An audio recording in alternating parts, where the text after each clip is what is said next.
Test 1, 2, 3, test 1, 2, 3.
Good morning. Welcome to the Open for Business Subcommittee meeting. I'd like to call this meeting to order. And just a reminder that all electronic devices are to be switched to a non-audible function during committee meetings. Please note that quorum is present, and thank you to both Councillor Maureen Wilson and Councillor Cassar for being on the All-Star team. Thank you. I also want to acknowledge that we have a lot of our advisors that are here in this room. We have Greg Dennett from the Chamber of Commerce. We have Amanda Stringer from the Real Estate Board. We have Nadine Ubel representing all BIAs, not just the Barton Street one. Yes, I know Barton's really great, but all of the, okay. And then we have Brenda Wilson from the Stony Creek Chamber, and we also have Kyle Sloat representing the architects. HBSA, yes. Hamilton Burlington Society of Architects, yes. And thank you to all of staff that are in here today. We have literally the all-star team, so I'm super excited about this. Madam Clerk, are there any changes to this agenda? No, Madam Chair, there are no changes to the agenda today. May I please have a mover and a seconder to approve the agenda as presented? Councillor Wilson, Councillor Cassar. Any discussion? And please indicate your vote, please.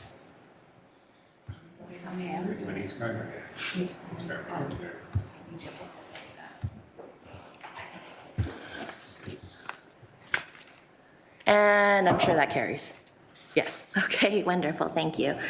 Item 3 is declarations of interest. Are there any declarations of interest? Seeing none. The approval of minutes of previous meeting. May I please have a mover and a seconder to approve the minutes of July 28, 2023? Councillor Cassar, Councillor Wilson. Is there any discussion on these minutes? Seeing none. May I have the vote, please?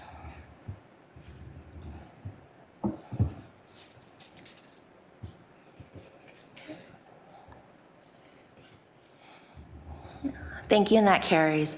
Moving on all the way down that list to item 9. We are already putting along here. So we will vote to receive all of the consent items together at the very end.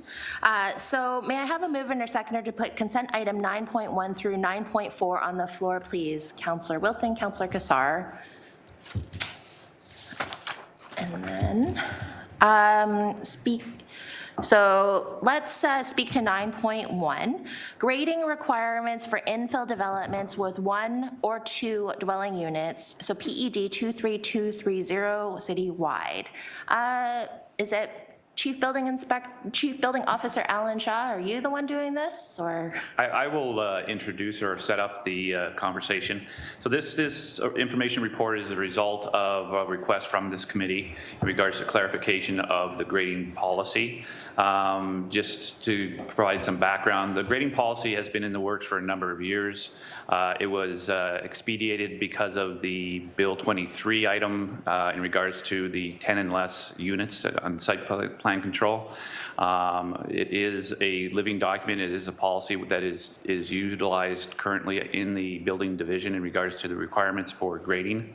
And the intent is to provide some level of review and or oversight of grading items on the 1 or 2 unit house infills. So I will let George speak to it. Yes, I'm George Caetano, Manager of Plan Examination, Building Division. And basically, like Al said, this report's coming about because of requests from the committee. The reasoning for this is there's been a lot of inquiries or a lot of requests from our division for infill development, which is basically building new homes, replacing homes in existing neighborhoods.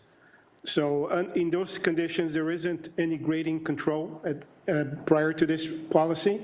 So if you're replacing a house in an old neighborhood, you just get a building permit and replaced it. The problem there is there's never been a grading plan when they built the original house. So now when they build a new one, if they don't take precautions or ensure there is no grading changes, it could create problems to the adjoining neighborhood, to adjoining properties. And under the building code, there is a requirement if you build a house, you should not adversely affect the adjoining properties. So what we did is we basically developed a grading policy which addresses single-family dwellings, 2-family dwellings, semi-detached residential additions, an accessory building, residential accessory buildings, or a secondary dwelling unit in the rear yard. That's the buildings that we're addressing. Anything over 2, which is 3 to 10, will be handled through growth management. They will deal with the grading under their requirements or their regulations. And like I said, this came all about because of the More Homes Built Faster Act, Bill 23, that the province passed. It took out a lot of control from the city, from site plan, for a lot of these things. So we had to develop something to regulate or to provide some guidance. So we used the building code to create the policy that's, okay, you can't adverse adjoining properties, so we're going to give you some grading requirements they have to meet, which basically lines up with the growth management's grading requirements. So we had to submit a plan to us, prepared by a consultant, a grading consultant that will show us the existing grades, proposed grades, flow of water, swales, all those type of requirements. And at the end of the build, you have to provide a certification from the grading consultant saying that they built it in accordance with that drawing and that the grade will not adversely affect any adjoining properties. Since that was done, that was back in September of 2022, we did the first draft of this. There's been changes made to the policy due to the industry concerns or recommendations. The industry has come to us with some issues regarding it. One of them was the original requirement for grading had to be done by a professional engineer only. We decided to increase or to add additional professionals. We added an Ontario Land Surveyor, an architect that's registered with the Ontario Association of Architects, and a member of the Ontario Association of Landscape Architects. We felt this to give you more choice or more ability to have different grading consultants to do this instead of just an engineer, a professional engineer. We also exempted certain grading from certain smaller additions. So if basically you have an addition or an accessory building less than 55 square meters, which is about 590 square feet, you don't need to provide grading for us, provided you're not changing the grades around the building or around the property. We've also done, if you're rebuilding a building on an existing foundation, so basically you're not changing the grades, you can also get an exemption from the grading requirements. So some people will demolish a house, put it back on the existing foundation, and as long as they don't increase the size of it or change the grades, there shouldn't be any need for a grading plan, but they have to provide that to us, something stating that it doesn't affect it. And the other thing is if you're converting an existing accessory building into a secondary unit. Let's say you have a garage in the rear yard, and you want to convert it to a secondary dwelling unit or a detached dwelling unit in the rear yard, you don't need grading plan because it's an existing building, it's already there, and provided there's no issues being created with the grading.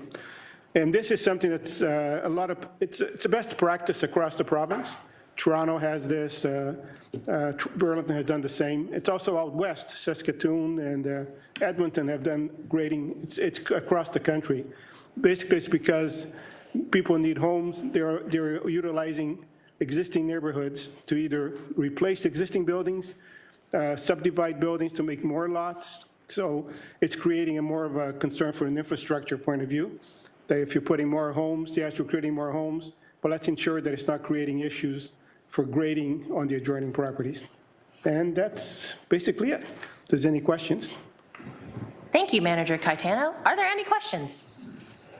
I recognize Advisor Sloat, please. Yeah, thanks so much for that explanation and giving some background on sort of the what of how this grading policy has changed. I guess a couple clarifications I'd appreciate. There was reference to Bill 23. However, when we're looking specifically at single-family and two-family homes, that's really nothing to do with Bill 23 because there were never these requirements in place previously. Would that be a correct characterization? Normally there weren't unless there was a severance for consent. Then there would have probably been a grading plan as part of the consent. Right, right. Prior to that, for 1 and 2 family dwellings, there wasn't, but then we went to the best practice approach what other municipalities are doing. Because there was no grading control for the 1 and 2, they figured we have to have something in place, otherwise it was creating issues with grading on the adjoining properties. That's the reason for it.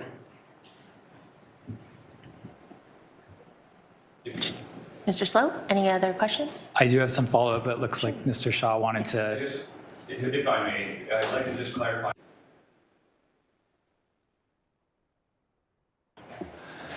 Yeah, just to clarify, the 1 and 2 units was not actually a requirement under Bill 23. You're correct.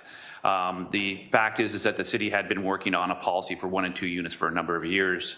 And when Bill 23 came in, it created a void for units 2 and above, let's say.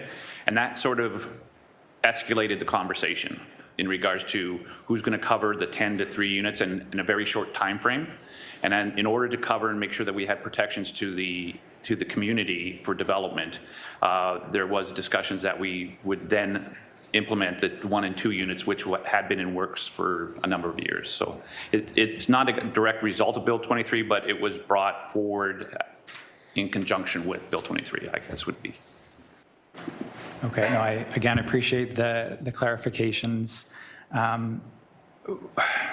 What we're seeing in our office and with our clients and our members in the HPSA is significant added costs for very small scale projects. I appreciate the exemption for small additions. However, when we're talking about infill development, it's pretty rare that we're not within a meter of property lines. So even in a very small addition, this is getting triggered.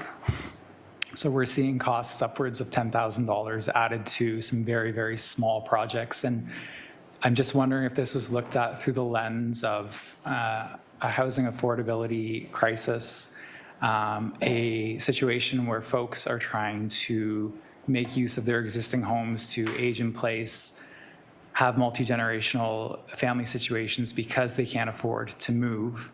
And by the same token, if it was also looked at through the lens of how this impacts additional staffing costs for the review that's required when there's already tremendous pressures in terms of property tax increases and these types of things. And I guess looking at the bigger picture of these implications, my fundamental question is, and I apologize, this is a few points being made here, but my fundamental question is, were there major issues coming up previously? Because there was always a grading policy in place, and this is captured in the building code, as was referenced, that we cannot be grading onto other properties. So what did this come out of major issues coming forward previously?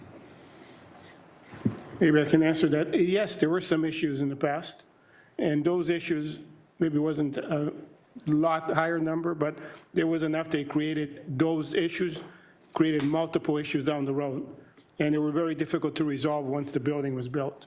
So that's why we had one in Stony Creek that we dealt with, took years to deal with, but the problem there is we could have been addressed at the beginning before the building was built.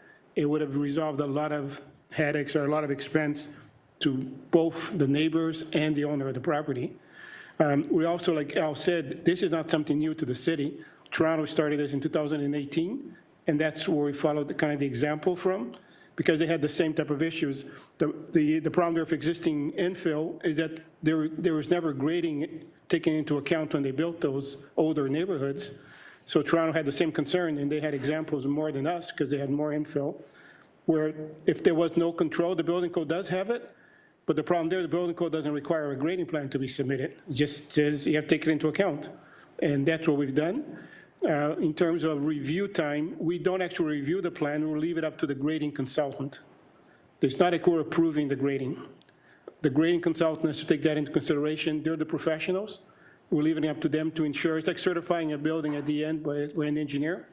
They do that, they give us the final report. We can still say it doesn't work because we can see it, but we don't actually approve the grading. We'll make note of it if we see something really that doesn't work at all. Like if we see they're doing something like a retaining wall that's really high, then you may go into site alteration issues, which is a different issue. Did we take the costs into account? We did, but it was kind of a balance between what's the cost to do this and also the cost to remedy it if there was an issue down the road. And we are seeing more intense development, especially downtown, where they're building more homes in less space, or they're taking an existing lot and building a bigger home, like you said, multi-generational. And that is a concern because now they have less space to provide grading because now they have more building coverage, less area. So like I'm saying, but we're always taking industry feedback anyway, but it is difficult, the balance between the cost versus the results. It's always a balancing act.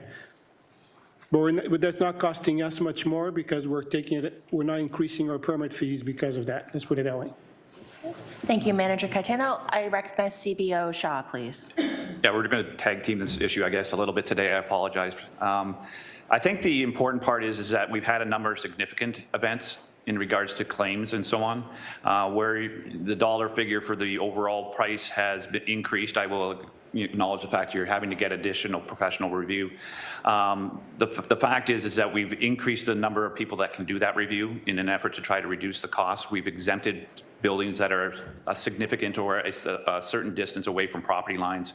We've basically eliminated the requirements for buildings under like a 2-car garage, I believe, if it's more than 1.5 meters away from a property line.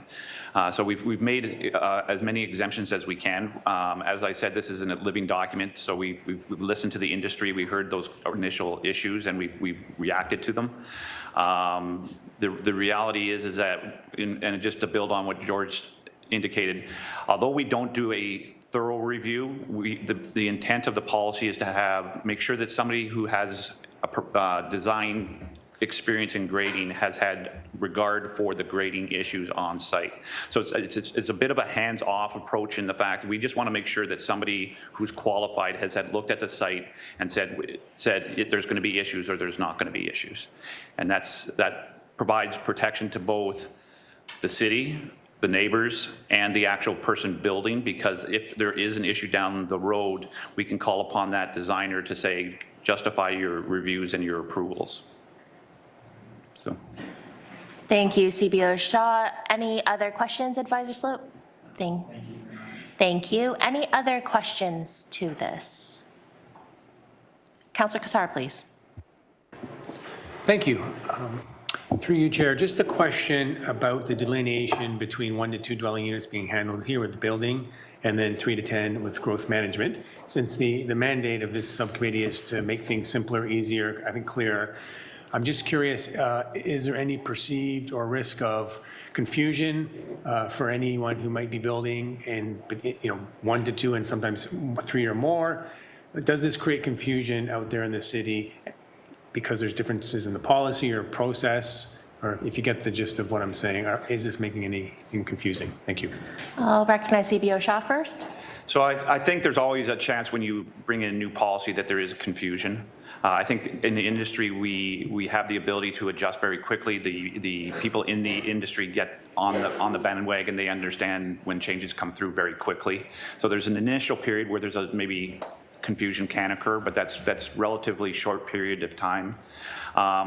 In regards to the overlap, I think the idea being is that when we were talking about 3 and plus units, there's a higher criteria in regards to submission for those type of grading issues. So we're actually trying to save or be more economical for the developer of just a single family and the 2 units. We're not holding them to the higher standard of larger development. So we've sort of peeled back some of the requirements on that, providing a grading light type solution for those type of units. So I think that kind of answers both your questions. Councillor, all right. Councillor Wilson, please. Thank you. I don't think it's particularly central to the report, which I'm thankful for. But in the extension of the permissions and the professions that beyond the engineers to landscape architects, for example, is there maybe a suggestion that ways in which to accommodate issues related to grading are moving also closer to more low-impact development as opposed to maybe more traditional structural ways in which to move water? Thank you. CBO Shaw? I'll try to answer this question.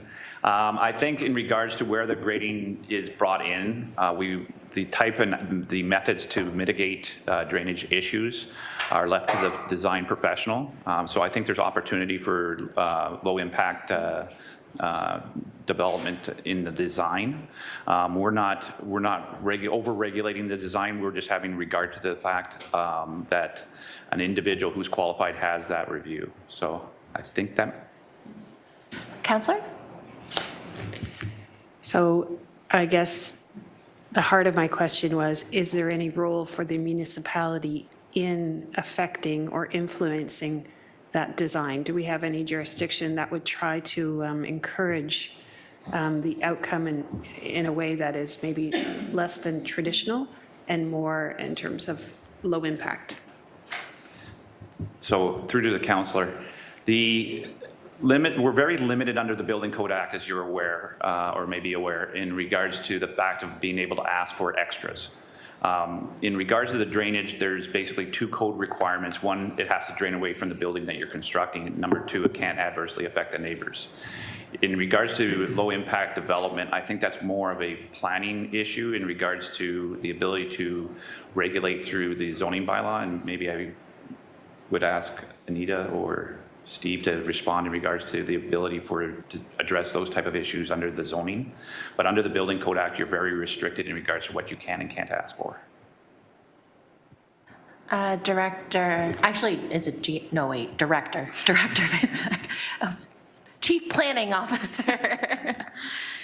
Good morning, through the chair. I mean, through the zoning, we have certain opportunities, I would say, in terms of lot coverage, setbacks, in landscaping, landscape strips, landscaped areas, to be able to ensure that, we're minimizing the amount of hard surface and requiring more soft surfaces. But in terms of being specifically identifying low impact development, let's say, I don't believe that's something that could be regulated, but we would do it through, as I said, some of the more traditional mechanisms like the lot coverage and setbacks to sort of set that built form and then require more open spaces sort of around that. And then, like I said, there's existing regulations that we currently have that, require minimum 50% of the front yard to be landscaped. So there are ways to sort of do that through zoning to require that landscaping. And then, there are other mechanisms we can do, maybe not so much for singles and semis, but for other forms of development through the site plan process where we can require those surfaces to be permeable. Thank you, Director. Councillor? Thank you for that explanation. I was interested in it from Member Kyle's comments about the cost and using carrots and sticks. If we had any opportunity to expedite or have a tiered fee structure such a way that if you're moving in this direction of maintaining the water on site, as opposed to putting it in our public infrastructure system, which is presently aged and overwhelming, we're going to encourage that in these kinds of ways, which I think would be a win for the proponent and a win for the municipality. Through you, Madam Chairman, to the councillor. So yes, that conversation is happening at the DC table in terms of if low impact development standards are a requirement or offered, can there be some sort of consideration through the development charge if it's avoiding a cost to the municipality in terms of infrastructure upgrades? We haven't sort of finalized that conversation. We do have the green development standards for low density residential uses out for public consultation now. And as Ms. Fabak said, those would be translated into zoning bylaw regulations. There will be that sort of two buckets. Those that are coming as of right permissions, coming in straight for a building permit versus those that are looking for either a severance, minor variance, et cetera, where those low impact development standards would be applicable, as well as part of the consultation that'll be starting soon about the neighborhood infill guidelines and the ability to address this. And then to your earlier point, by broadening the scope of professionals who can do this work, such as landscape architects, they often are designing with nature or responding to the topography, so they may have a different philosophical approach, but it can, within that profession, you will have difference of professional opinions, but generally we find that landscape architects, as well as, many of the more progressive architects in Hamilton, they do bring that design to nature approach to how they're dealing with it, which will also then get overlaid as we start the conversation next year around a citywide tree bylaw and designing with nature as opposed to seeing a tree as an impediment. Very often the trees have to be removed to accommodate the grading plan, where we would like to change that conversation to how do you design with nature as opposed to removing nature through the infill process. And then finally, as Alan Shaw, his group have been working with the province on the green development standards and the greening of the Ontario Building Code. The province did park that conversation, I understand, because they were focusing on other matters. But as they move towards that harmonization, I think there's an opportunity there for the city and then through the CBOs to be advocating for that green development standards to allow the municipalities, similar to what other jurisdictions, to green the building code. And finally, as we start the conversation around a green development standard, like Toronto uses a CIP and DC credits, so that'll be also the conversation. Do we want to then opt to, through a LID CIP, allow for some sort of financial credit to encourage people to adopt a green development standard on a property by property basis? So there's a couple of conversations we need to have, and ultimately that'll inform some of our DC policies and or bring forward a new CIP to be a much more sort of green LID type CIP, combined with the sort of as priorities come up for development or redevelopment that triggers a Planning Act approval, being able to have them screen through a green development standard, which would then require that they meet a certain threshold prior to getting the sort of the sign off. So that could be a condition of a variance or a condition of consent that the new development be in conformity with the green development standard.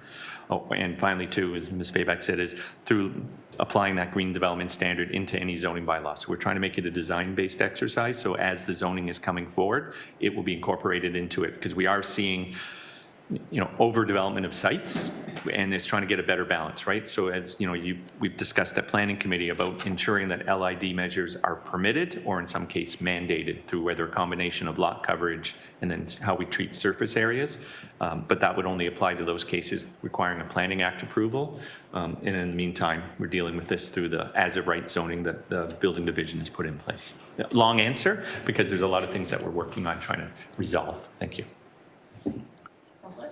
No, thank you, Chair. I really appreciate that comprehensive answer. It's really looking forward to all of these changes and seeing the possible. So thank you. Thank you. So I'm just also mindful, LID is low impact development, CIP is the community improvement plan. Just wanted to put that out there, because there was a lot of LIDs, CIPs, and then LIDs, and then green development standards, so there was a lot of that. So no, thank you. Thank you, GM Robichaud. Wonderful. Are there any other questions on this particular topic? Okay, seeing none. Let's move on to 9.2, which is the new additional dwelling unit team, PED 23229. I'm not sure, is it GM Robichaud? Oh, it will be George. Manager Caetano, can you please, or CBO Shaw, perhaps you can open. I'll try to set this one up a little bit for you as well. This is a new initiative taken by the building department regarding ADUs and SDUs with the popularity of these particular permits and uses and increased development are coming in, and we're seeing more and more of them. It's a good solution in regards to low-level intensification in existing residential areas. And what we've done is we've decided that we're in order to expedite these type of permits and provide better customer service, we're going to have dedicated staff both on the plans review side and the customer service side that can answer questions and be more hands-on with applicants coming in. The reason this is important is because most applicants, when they're creating a secondary dwelling unit within their own house or within an accessory structure that's on the same property as their house, most of those people are homeowners and not developers. So there's a greater learning curve in regards to getting those plans through clearly and cleanly. So there's more emphasis being put on the front end of educating rather than on the back end of going back for revision after revision. So having said that, I'll maybe let George give a little highlight on what that unit is doing and where it sits. Yeah, through the chair. Basically, what Al said is there's been an increase in the number of inquiries, and we decided in the to be able to expedite or to deal with these more expeditiously, it was to create a dedicated ADU or additional dwelling unit team that will be able to handle these type of inquiries and requests. Right now, the team was created on June 12th of this year, and it comprises of 5 plan examiners. And the idea there is that they'll become experts on additional dwelling units or secondary dwelling units. So they'll be able to handle these questions more timely, and they'll become experts on this type of issue. So they can answer questions and deal with those type of inquiries. And also, hopefully, that will expedite the issuance of these permits. In order to do this, we've also done additional work. We're in the process of creating an additional dwelling unit website that will be dedicated to additional dwelling units. We're developing a brochure. We have created a dedicated phone number and extension, and also a dedicated email address. So somebody that has a question on ADUs can send that directly to the ADU team, and they will respond to that inquiry. We've also reached out to the Hamilton Additional Dwelling Unit Facebook group, and they put our information on their website to pass it on to their members. And we're also developing plan review guidelines to ensure consistency in applying the building code, because that was one of the other concerns, was the consistency, because if you don't deal with it on a regular basis, when you have a basement apartment or a basement additional unit, there's additional requirements with fire separation, exiting. It can become a little complex, especially to a homeowner. So by having these dedicated staff, they become really good at understanding the building code and those requirements, so they can provide an answer in a timely manner and an accurate, so there's no inconsistency from one staff member to the other. So it becomes very clear to them what the requirements are and how to best approach it. So, and that's basically it. We also we have business cards for the team. If anybody wants a business card, it's for the ADU team, which is additional dwelling unit again, but it gives you their phone number and the email address so that they can be contacted directly. Wonderful. Thank you, Manager Caetano. Councillor Wilson, please. Thank you. Very encouraging.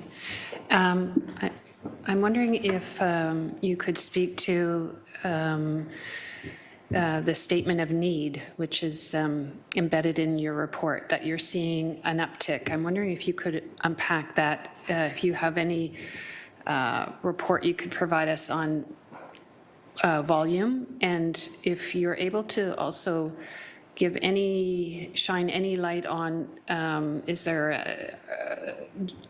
is this geographically, where are the applications or the interests coming from? What do these people look like? What is the nature of, is it multi-generational, like any kind of detail you could provide us with in terms of giving a profile of users and location? Thank you. Yeah, at this point, we don't have a lot of the data. We just started the team. There is a report coming up again, Q1 of next year, that's going to be going to Planning Committee, that will give you numbers and be more detailed as to how many we received and how many we're looking at. We have seen an uptake because we've done some analysis, but we haven't started it. We haven't got enough numbers since the ADU team was created to be able to give you specifics. But a lot of it is homeowners that we're finding. There are some builders that are becoming dedicated to this type of development, to ADUs. There's even some in architects. So we're in touch with those. But I'd say at this point, we're getting quite a few, maybe one a day, there's a few coming in, but I can't give you specific numbers until we look at the data in more detail. But it will be coming up to the Planning Committee at the beginning of Q1 of next year. A report is being prepared. Councillor? Thank you. Just so I'm clear on the deliverable, in Q1 of next year, you will be providing a report to the Planning Committee on quantity.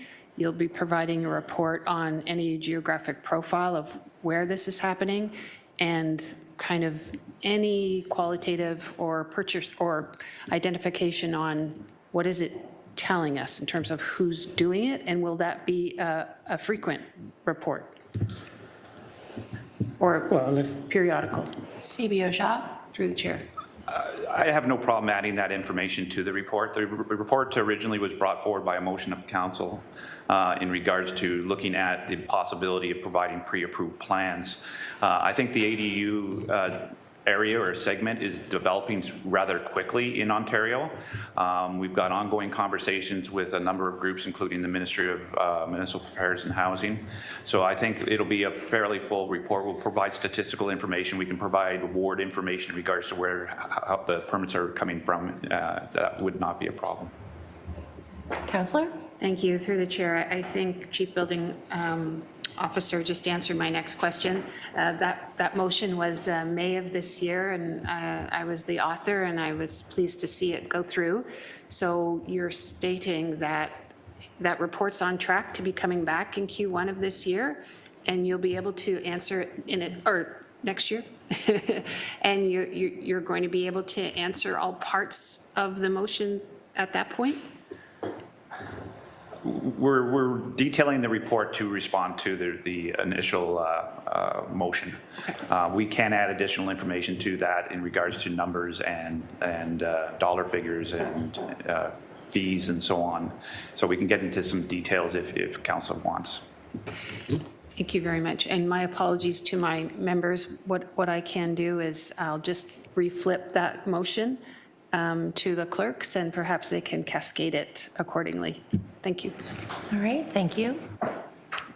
Any other questions? I see Terry. Great to see you, Terry.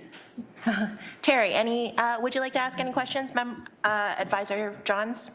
Yes, please, and apologies again through the chair for being late. I'd just like to offer on behalf of the West End Home Builders to be part of that process. We're happy to help with those the comments. Thank you, Advisor Johns. Any other questions? Wonderful. Seeing none, let's move on to 9.3, please. Case study 32, development applications, staffing and organizational chart updates. I am just looking at the report here. Is it going to be Director Hannah that gives some comment, or are we going straight to Manager Hohol or Director Lawley?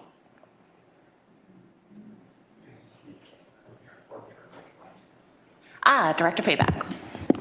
Good morning. Just as a brief introduction, for those that aren't aware of all the legislative changes that have happened, so this sort of resulted from Bill 109, and Bill 109 was legislative changes made last year that required municipalities to refund development applications if council didn't make a decision within a certain time frame, and that came into effect on January 1st. And so through the assessment of Bill 109 and the impacts, it was identified that we'd have to look at a couple of different ways to be able to respond to that, and some was looking at our process changes, some was to look at our fees, but we also looked at our staffing resources and how we were structured, and were we in a position that we would be able to respond to those legislative changes. So because of that, we did look at some organizational changes, and maybe now I'll turn it over to Jennifer to kind of walk the committee through what some of those changes were. Through the chair, Jen Hohol, Manager of Strategy and Continuous Improvement. So you'll see in the report the key features show the new organizational changes for the planning and the growth management teams. So divided into east and west structures.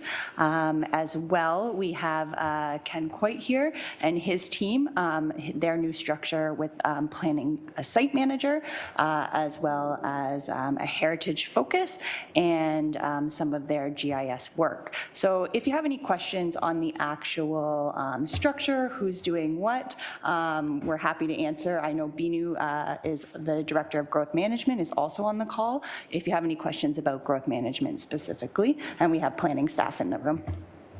Thank you, Manager Hohol. Any questions from committee?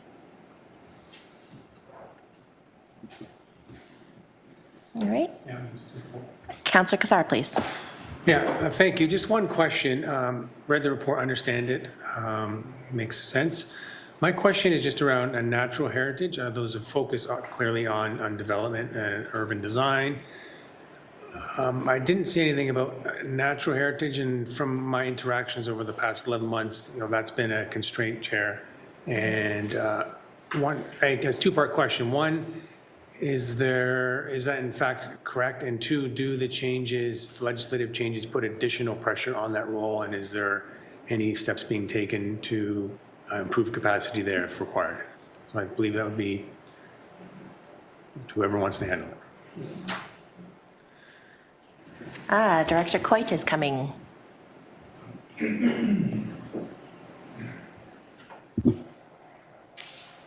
Ken Coit, Director Heritage and Urban Design, through the chair. Right now, the two natural heritage planners report through Michael Vertuba, the program lead for urban design. These positions are generally related to funding from fees. And so the natural heritage planners who comment on our development applications are partially funded through fees. There are additional asks through Capital Now for other members of that group that would help with work outside of that. And I'd have to let Steve speak to that. Through you, Madam Chairman, to the councillor. There's sort of two components to that. First is what the future of the conservation authorities and what will be their role in the planning process. If the province proceeds with enacting Bill 23, then the conservation authorities will have no role, no commenting role on development applications. Notwithstanding that, the conservation authorities still have a role in managing that natural resource and providing background data or other information to assist the city in making decisions. As it relates to the day-to-day role of the natural heritage planners, as Mr. Coit indicated, their primary focus is on development-related matters, and then they provide their secondary bucket of activities relates to providing support to the policy planners in developing and advancing policy considerations. So where the policy planners will be the ones who will be doing the broader research on environmental considerations, i.e. the current conversations around 30 by 30, and should that be a framework the city wishes to adopt, or the biodiversity strategy. So they provide sort of the strategic policy review, development, and advice to council, and it is supported by the technical review function that's provided by the natural heritage planners, and that's why they sort of reside together, so that there's synergies between those two groups. And we also then, I think one of the changes that comes out of Bill 109 though is updating our formal consultation requirements and having better clarity around what is required to be submitted with an application and how is that the EIS is reviewed, and then as they come in as part of development applications. So looking at it through that way and getting better information earlier. Very often when you speak to the natural heritage planners, the frustration they have is with the quality of some of the submissions they receive, or in some cases, the environmental information is prepared by different consultants, and that information sort of conflicts or doesn't align in what comes in. So we may have one consultant dealing with a karst feature, and another one submitting a general EIS, and a third consultant doing the tree management component. And when we look at all of those different reports, and then the development concept, there's misalignment, and that becomes you see the comments coming back from the natural heritage planners. They're saying this report on page 3 says X, but when I look at the other report, it says something different, or it's not shown on the final concept plan. So that seems to be how we're trying to address that issue through the new formal consultation process, and getting better information and relying on ensuring that there's coordination among the applicants' project teams, so that we're not spending time doing quality review or quality control matters, and we can actually focus on evaluating the information that's provided and the suite of impacts that are being proposed to mitigate, the impacts and what sort of mitigation measures are being proposed by the applicants. But I think the biggest change we're looking at from a legislative framework will be the future of the conservation authorities in the planning review process, because I have a hard time thinking that if the conservation authority is only supposed to deal with water, and yet you may have a beaver dam, which is dependent on the forest with the aspen trees, how you can say the tree removal won't eliminate the beavers, then you're not going to have, the dam will go. So that how you can disconnect those sort of elements when you have to look at it from a systems perspective. So in conversations with the conservation authorities, we're saying, yeah, it's the water, the dam, the beaver, and the trees. That forms part of the entire system, and it has to be looked at holistically as all of those elements, as opposed to just the conservation authority saying they can only deal with water and trees are now a city's responsibility. I'm not sure if my answer was clear, because right now it is clear as mud for us, because we're still not sure. We're still in this transitional phase with the conservation authorities, and they don't know. And we've always relied on them as subject matter experts from a stormwater and water resource perspective. And most of the environmental features in the city of Hamilton do have a water component, and then whose roles and responsibilities, when are permits required or not required. And there's a high degree of alignment between the city and the Conservation Authority in dealing with those sort of natural heritage matters. Thank you. Yeah, thank you. That helps fill in some gaps. Of course, there's two goals. One, it's proper oversight for the city's natural heritage, and two, making sure things are moving as quickly as possible, coming back to the purpose of the subcommittee and what we're trying to achieve. So I think my key takeaway from there is the outlook on the resourcing here required is in question based on legislative decisions and the work, an assessment of the work that would need to be done based on legislative changes. Is that a fair takeaway?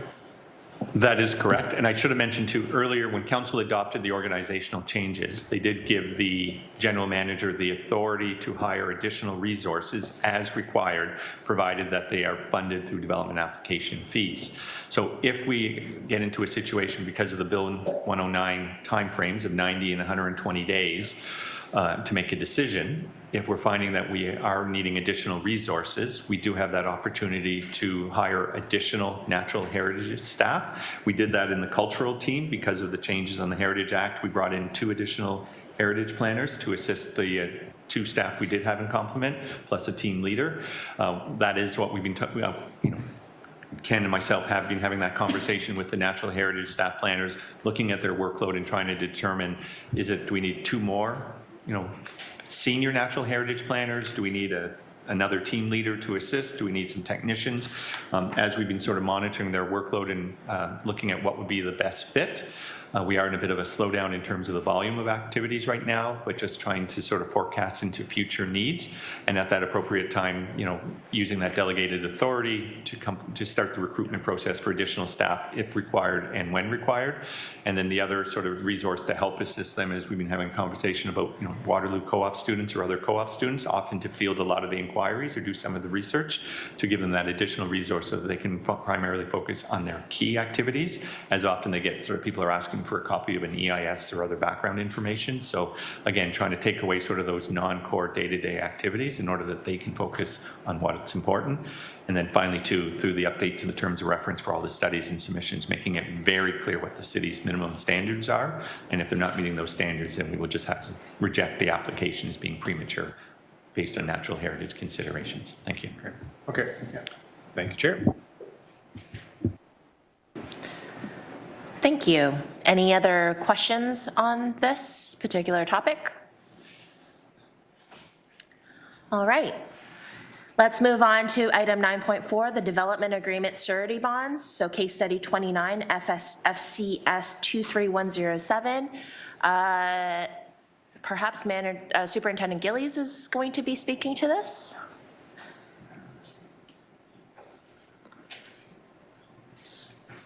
Sorry, I meant to say supervisor. Sorry. Thank you. So this is a bit of an update. Sorry, Lindsay Gillies, Supervisor for Development Charges, Programs and Policies at the City of Hamilton, and involved in my team's portfolio is holding of all of the securities related to development agreements and processing any releases of those securities. So back in 2020, there was a request from the development industry to consider the use of surety bonds as a form of security for development. That was approved by council in summer of 2021, and the city has been accepting surety bonds for new development agreements since that time as an option for providing the security. We did take a report back to council after 2 years of accepting surety bonds to provide some updates on the program. The volumes are included in the report. if you'd like to have a look at those. When staff took that update to council, it was directed that staff look at a user fee model for permitting older development securities to replace their securities with surety bonds. So that would allow developments who had provided security prior to summer of 2021 to replace those existing securities with surety bonds. Currently, staff do not have the ability to accept that, and that is a work in progress, and we expect a report back in 2024 on what that user fee model would look like. All right, thank you. Any questions about surety bonds? I always have lots of questions about surety bonds, but this is one of those, I might have to take them offline because I also just need to understand surety bonds. So, all right. Seeing that there are, hi. Advisor Johns, please. Thank you very much. Through the chair, Lindsay, thank you for your update. I am going to say we will be pushing hard for the report on the ability for current ones to be replaced. There's huge opportunity there, and I look forward to that update. Thank you, Advisor Johns. Any other questions then? All right.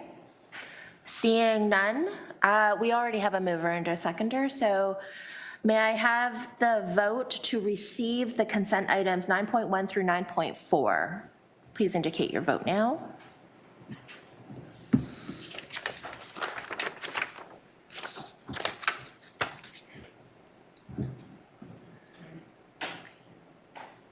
That carries, right?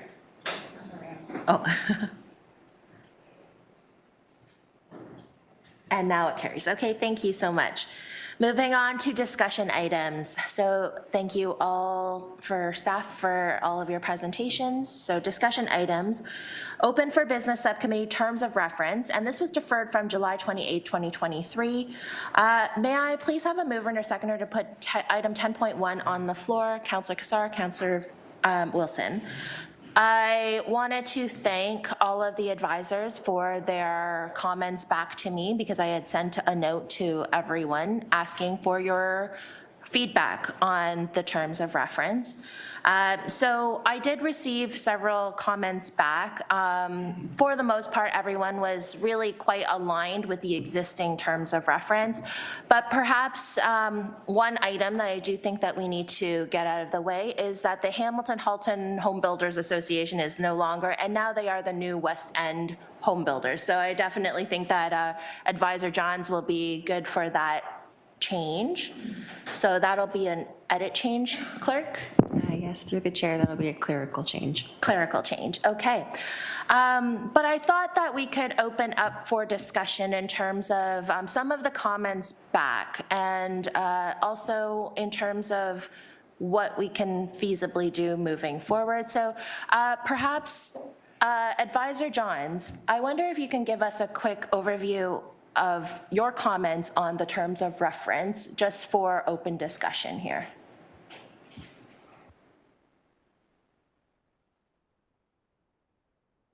Sorry about that, trying to find my unmute button. Yes, through the chair, I'm happy to do that. I think that the real focus of our comments went to tying into the housing targets as agreed to with the province. I think it's important that we use this opportunity to recognize those and use that as a goal to work towards as part of this committee work. Perhaps thank you for that, for putting that forward. I'd like to open the floor to any advisors and committee members that may want to comment on that. So I did receive some feedback from one of the advisors saying that that felt like that was a very narrow scope, but this is why I wanted to open this up, because as you heard in today's committee meeting, we actually had all 4 of the items were as it relates to development and some of them for housing. So that's kind of why I'm just trying to tease out some ideas or opportunities for this. Perhaps. Are you staring in my direction? I am looking directly at Advisor Ubel for some comment. Yeah, there was a couple of things, but I think we spoke about this previously, and sort of just ensuring that there is a focus on small business, and that, you know, as you mentioned, a lot of the focus today was around development and changes in that sphere. Now, I haven't been a part of the committee for a long period of time, so I'm sure that there is some history in that vein, but just making sure that that is very much at the forefront. It obviously encompasses a lot of what I do on the day-to-day, and there were some great pieces brought forward today that I think could be mirrored in the commercial space. As an example, the additional dwelling unit team, I think, is a fantastic idea. I would love to see something like that on the commercial end of things, you know, in particular in the BIAs where we have sort of this commitment to investment in those areas. There's some challenges in terms of communication and sort of representation to support property owners that are not developers who are moving through these processes. So just to throw that out there. Wonderful. Thank you, Advisor Ubel. Councillor Wilson, did you have your hand up? Yes. Councillor Wilson? Thank you. I really appreciate both members' perspective. And just a little bit of background. There was a delegation at last week's or the week before, whatever the last planning committee was. There was a delegation from Professor Moffat and Dr., I think he's a doctor now, Jesse Helmer, on a report that was commissioned in partnership with the Hamilton Chamber of Commerce about housing and the future of housing and who's moving where, and our housing needs, how housing relates to our competitive advantage or lack of advantage, and all our future strategies. And the delegate at the time made a suggestion that given all the factors that are at play in the market, income, interest rates, labor shortage for build, costs, that it would be to the advantage of the municipality to hear directly from builders and developers of if you have your permissions and you're not building, why? So that the municipality has that insight. There may be factors such as interest rates, which are well beyond our control or the control of the Premier. But I asked at the time a question to staff. I thought they answered the question really well. And just for the purpose of this committee, and also for my benefit, trying to understand to ensure that we make the most of people's time, which is always a shortage. We have a BIA coordinating committee. We have this committee. We have a development liaison committee. We have lots of things, and that all may be necessary, but just ensuring that the scope of activity is all being thread together at some point, at some time, because of they are all interrelated. So that's a long preamble, and I apologize, but I wanted to put it into context. If I could ask through the chair, I'm going to put him on the spot, Acting General Manager Robichaud, to speak to what we're doing to perhaps address Member John's question about trying to get units on the market faster, and how we're hearing from what we're hearing from the industry. How do we hear from the industry? Where do we hear from the industry in terms of formally or otherwise? And you had responded. I thought it was very insightful. So if I could ask you to repeat that just for the benefit of this committee, because I think it does relate to our terms of reference. Thank you. Through the councillor, through the chairman to the councillor. One of our priorities has been to get lands to a point of being shovel-ready and to avoid the need for planning processes by implementing the city's vision as articulated in the official plan. And the primary goal of that shovel-ready, or the primary focus of that shovel-ready, is to pre-zone the lands so that they are ready to go, subject to a site plan application or applying for a building permit. So we have been focusing on that. We've completed most of the low-density residential zoning. We do have the next phase that will be coming out for consultation in November, combined with the medium-density residential zoning to zone for what we want to see as opposed to what is there today. So, for example, along many of the arterial or arterial roads, the zoning only permits a single-family home where the official plan envisions it as being a corridor and transit-supportive corridor. So through that medium-density zoning exercise, we wish to proposing to rezone those properties so they would be, the planning permissions would be in place to allow for medium-density development to occur as of right, subject to the zoning bylaw permissions. And then we'll also be following up on the high-density residential zoning shortly afterwards. We're also looking at removing those regulatory barriers within the zoning bylaw that may be an impediment to development or redevelopment occurring, in particular after consultation with the home builders, reducing the parking standards. So there is a consultation paper out right now looking at alternative parking standards for the city of Hamilton to be incorporated into the zoning bylaw. We ensure that people know what our standards are through having up-to-date and current terms of references. So when it is required to do a traffic study or an environmental impact study, by having current up-to-date terms of reference, applicants know exactly what the city's expectations are. They can prepare those necessary studies and then submit them, and hopefully we don't have to go through those 3 or 4 times of review. We are going to start seeing that as a result of Bill 109 when bringing forward development applications to meet the 90 or 120-day time frame, that applications will be approved subject to a holding zone to do additional work, as opposed to previously we would go back and forth, but at least applicants will have a timely decision when they're looking to make those development proposals, as well as then other design guidelines like our engineering colleagues are updating, they're doing low impact development guidelines right now, again, so that people have a very clear understanding of the city's expectations and roles that we're dealing with. And then finally, as I indicated, we're constantly monitoring our staffing levels to ensure that we have sufficient resources to report back in a timely fashion.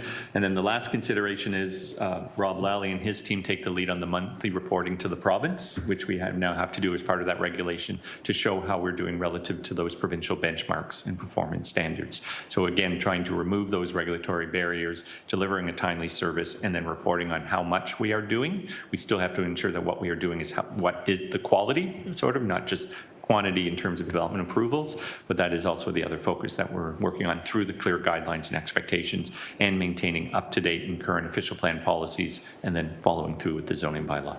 Thank you. Thank you. Again, really appreciate the depth of that answer. So for me, it does beg the question, though, respectfully of everybody. Member Johns has raised the issue, and so in so doing, I don't want to speak for the member, but my thesis is that in raising the issue, there still is an issue.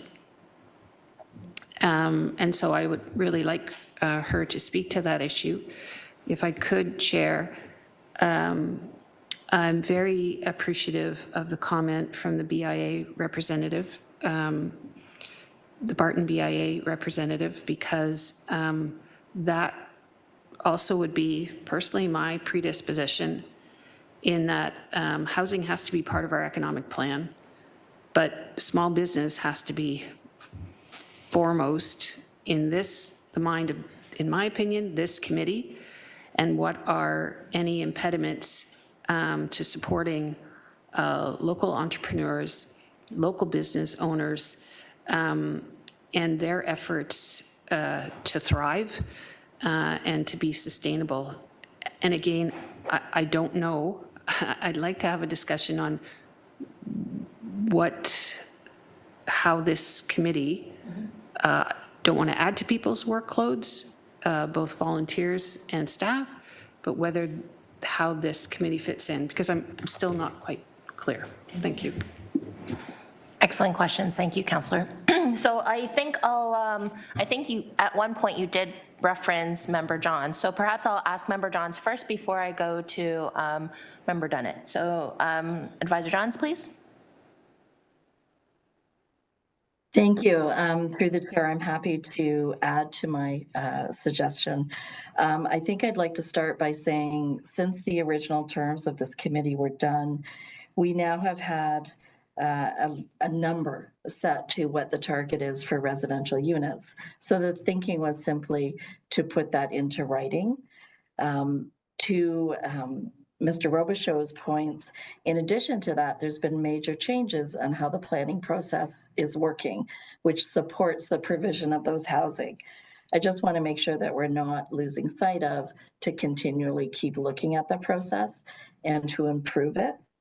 And Councillor Wilson, to your point and to our BIA, certainly as a small business owner, I recognize the importance of that. But I'm also going to say, I think, you know, we want people that are working here. We want people shopping here. It starts, I think, with them living here. And my point was, I think it's equally important to the business format as well. And I'm hoping that that has helped understand where we were coming from with the comment. Thank you, Advisor Johns. Thank you for that. I recognize Advisor Dunnett, please.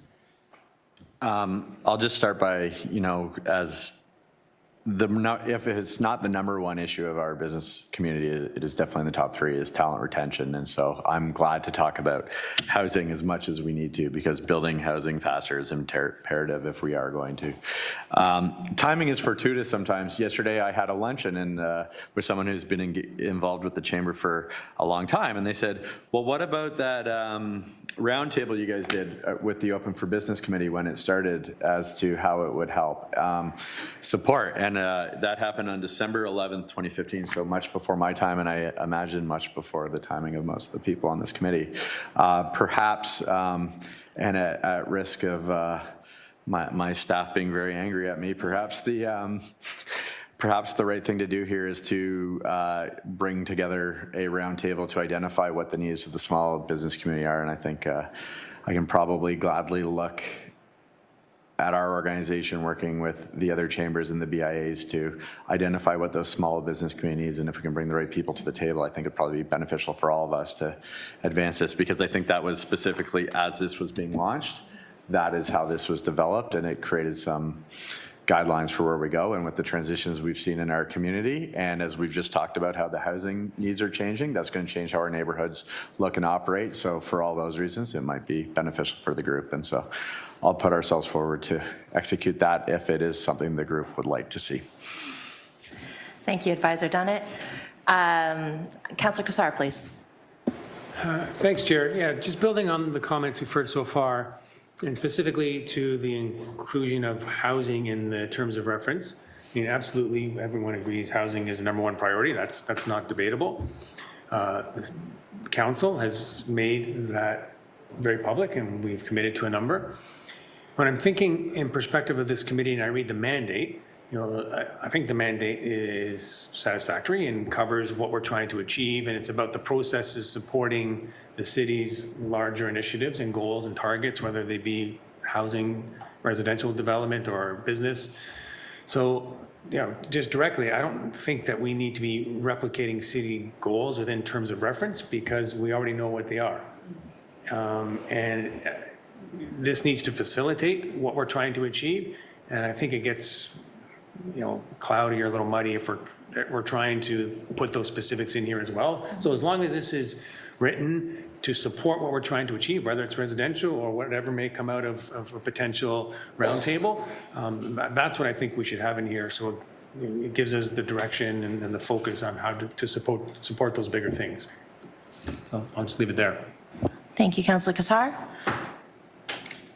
I will also add that Advisor Patricelli did send his regrets, but one of his email comments was to And I think along the same lines as what Councillor Cassara is saying is that I think that he felt that the terms of reference were general and broad enough, but one area that he wanted to really identify as a potential work plan for this committee was to look at construction and how does that affect small businesses along construction routes. And in particular, he was speaking about construction in general. However, I think that we do have a big, hairy project coming forward called the LRT. So, but perhaps I'll ask clerks that it sounds as though the terms of reference are general enough, but we have just in this one discussion have identified essentially 3 different types of opportunities for us to work together on this. So is there any type of massaging that we can do with these terms of reference to speak about working groups or smaller working groups that we can advance specific projects?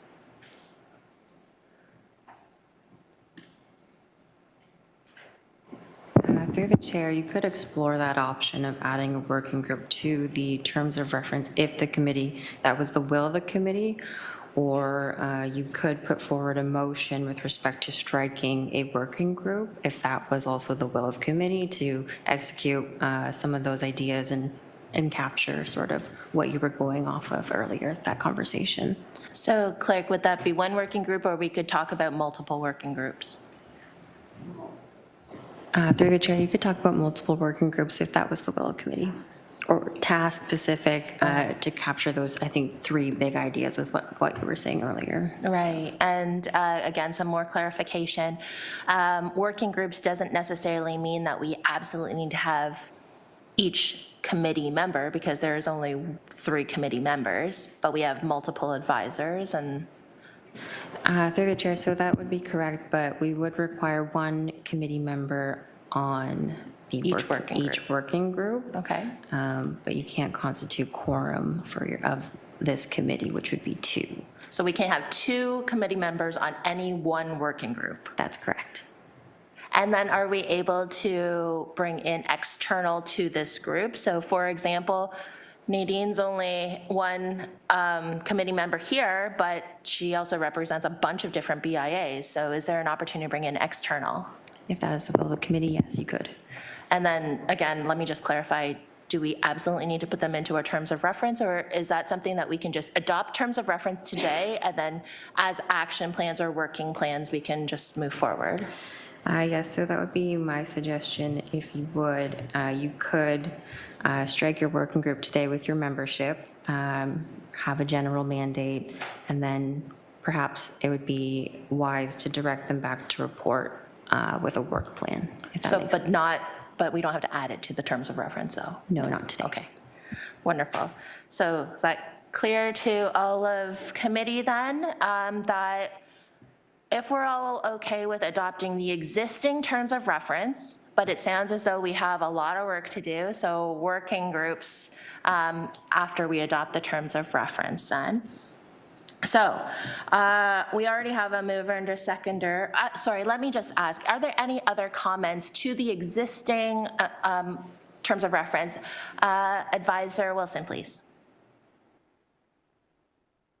Sorry, it's a little bit, it's not, excuse me, it's just about the terms of reference in one sense, but more about the opportunity that is offered here to, I applaud everything that's been done. It sounds amazing, the work you've been doing to open up and make it easier. But I find, as a person who represents a lot of businesses, that it's all about going and finding it. You need to do more work on pushing. So I offer the chambers, of course, as your conduit to push this information out and let us tell people that all these great things exist. It's great to have a Facebook page, but if you didn't know to look there, you didn't know to find these things. So all the things that you do, remember to push to the chamber, because it's our role to be your conduit to those businesses. And I think that, if you're having a working group, certainly have a chamber or 2 on your group, because we have that grassroots ability to talk to our members and ask what's what's challenging them. So thank you. Thank you, Advisor Wilson. So I hope staff was able to hear that loud and clear, that please take advantage of the Chambers of Commerce to push this information out. And I think especially the ADU team would be, well, there's a lot, the infill stuff is also excellent, but if we can just push all of that information out, that would be great. Councillor Wilson, please. Thank you. You mentioned, I think you called it one of the big hairy issues, Chair. But I'm wondering if we could, if members wish to consider any value in having a representative from the LRT office perhaps attend a future meeting for the purpose of what is the plan for liaising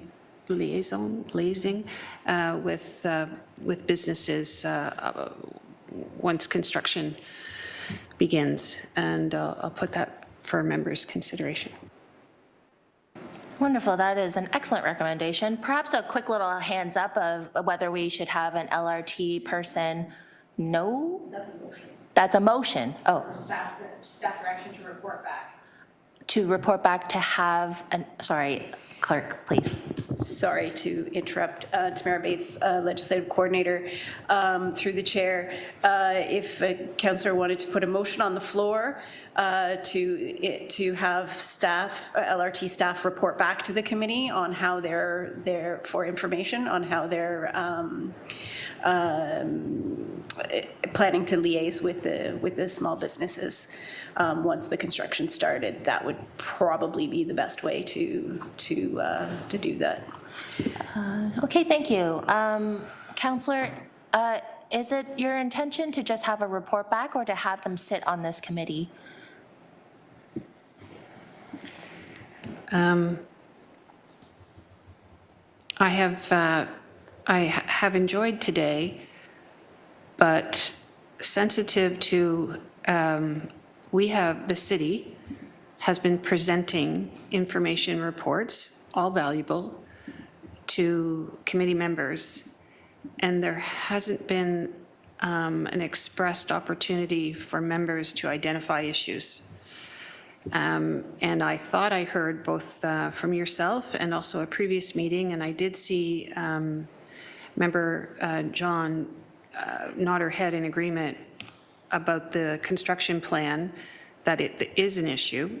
So if it is an issue, here's my long preamble, is just to have the opportunity, particularly for our members, to, at the next committee meeting, have someone from the LRT office here to begin that conversation, that they perhaps make a presentation on the plan to date.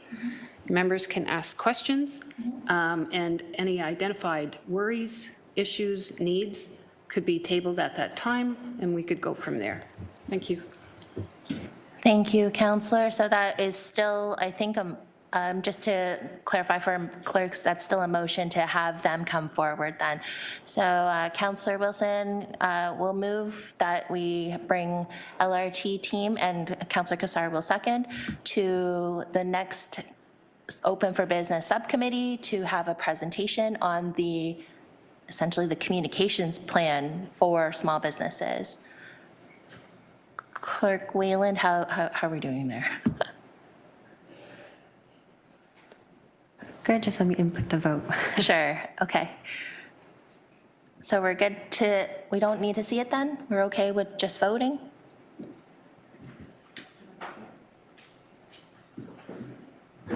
Yeah, through the chair, I would like to see it, because I just want to make sure that all members here can fully see it, add to it, subtract to it. We don't need to see.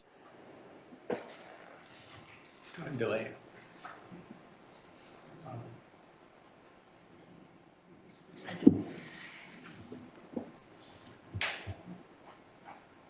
Sure. Councillor. Yeah, I don't want to, thank you through the chair, I don't want to presuppose I understand what the need is. So I really would appreciate hearing back from members. Thank you. Thank you. Okay, it's up on the screen. that LRT staff be directed to report back to the Open for Business Subcommittee to present the communications plan for small businesses. Councillor Wilson, please. Thank you. Again, encouraging anyone to speak up. What I thought I heard was not just a communications plan, but if we define communication as an opportunity for small business to identify their needs and their concerns, I don't want this to be perceived as LRT presenting their plans and that's it. It is to hear from small business on their reality. So to present their director report back their plan for working with small business along the route. Thank you.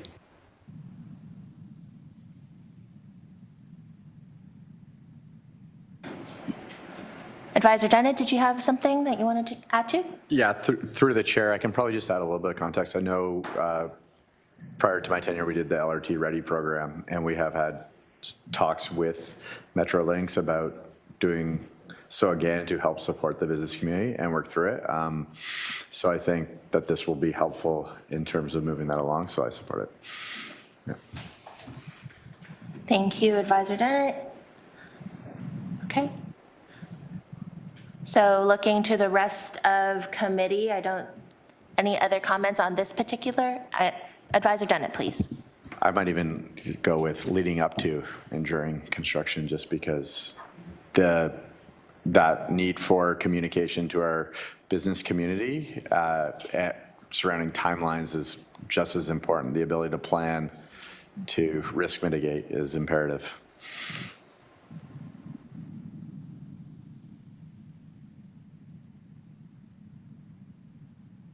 All right. And Advisor Wilson, please.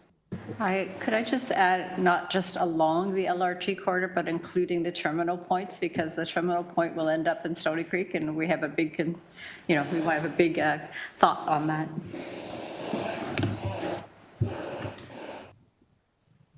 Thank you, Advisor Wilson. So it reads that LRT staff be directed to report back to the Open for Business Subcommittee to present the plan for working with small businesses along the LRT corridor and terminal points leading up to and during construction. Okay. So Councillor Wilson, please. Showing my ignorance again, Chair, can we also make a request for a Metrolinx staff member to be present, or is that maybe beyond our jurisdiction to ask?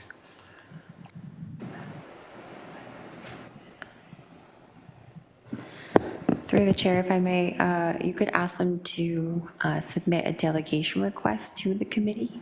Oh, I see. Okay.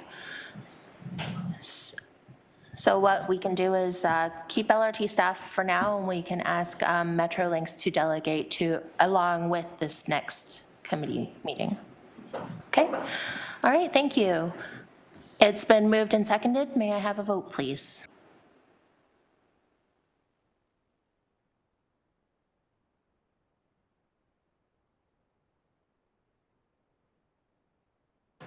Sorry, through the chair. Sorry, thanks.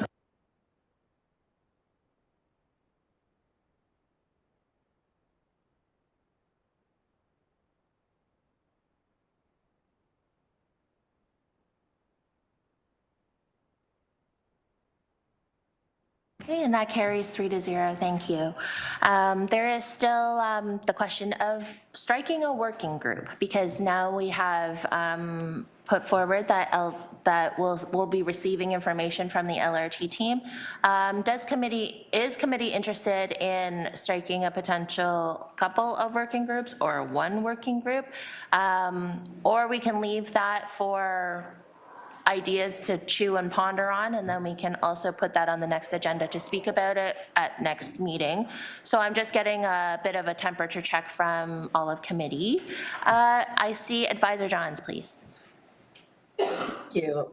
I think that given this is a new conversation for us, I think we need some time to give it some thought to make sure that we're landing on, I'll use Councillor Wilson's good words, appropriate use of time, to make sure we've got them structured in the best way. Okay.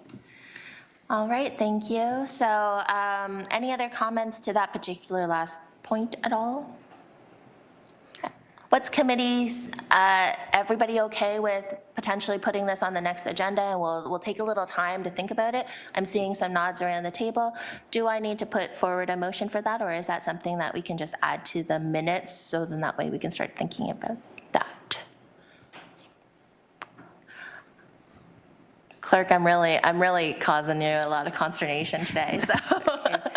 Through the chair, are you looking to, just to clarify, you're looking to bring back the terms of reference, or you're just looking to bring back the working groups? Working group topic. We can add it as a discussion topic at the next meeting, that's fine. That would be great. I'm pretty sure we've already voted on the terms of reference. No, we didn't? We haven't? No, Madam Chair, could we receive it? Oh, yes, I would like to receive it. So I think received by Councillor Cassar, moved by Councillor Cassar, and moved seconded by Councillor Wilson for the terms of reference. And may I have a vote, please?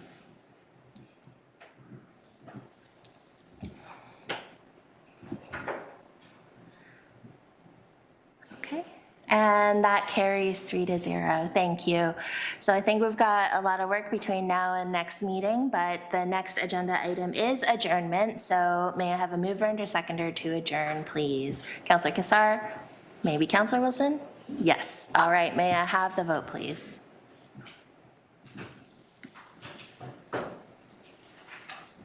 That carries 3-0.